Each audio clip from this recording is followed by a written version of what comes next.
तपाईँले पनि समर्थन गरेको देखिन्छ है गोकुलजी।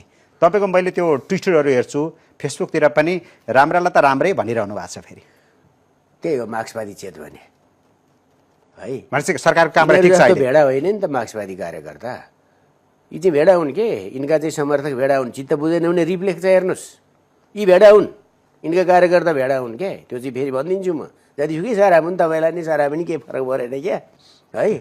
यी भेडा हुन्, किनभनेदेखि उनको कुरा लेख, पक्षमा लेख, तुरुन्तै जात्रा झिक्छन्। यो एमालेका साइबर सेना भन्दा पनि कडा, एकताका साइबर सेना त खुङखार थियो नि तपाईँको। यो कुरा रिलमा र रिलबाट रियलमा फर्किँदाखेरि थाहा पाउँछन् के। रिल लाइफबाट रियल लाइफमा फर्किनु त छँदैछ, हतारै गर्नु परेन नि, फर्किदिने थाहा हुन्छ हो। अब कुरा के छ भन्दाखेरि हिजो सुकुम्बासी बस्तीमा कोही जाँदा के गरेका थिए, एमाले काङ्ग्रेस माओवादी छिर्दा फटाहरू हुन् भनेका थिए। अहिले तिनैले कसलाई फटा भन्दैछन्, मतदाता त तिनै हुन्। त्यसैले मैले राम्रोलाई राम्रै भनिदिन्छु। जस्तो सुकुम्बासी समस्या समाधान गर्न उसले थालेको कदम सकारात्मक, तरिका गलत। के गलत भन्दाखेरि पहिला त्यो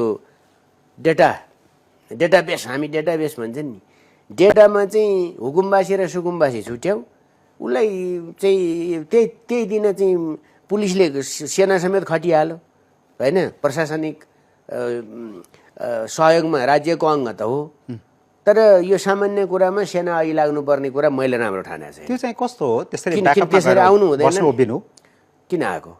किन आएको त्यहाँ कुनै उ त भएको थिएन, मिल्दैन क्या त्यसरी। त्यो आन्तरिक कुराको निम्ति चाहिँ खास सुरक्षा परिषदले सेना चलाउने भनेर निर्णय गरेको थियो त।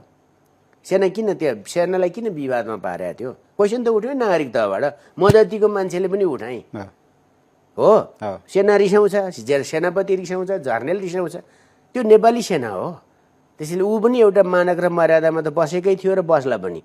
अनि सुरक्षा परिषदले सेनै चलाउने ब्याकअपमा भनेर निर्णय गरे हो त।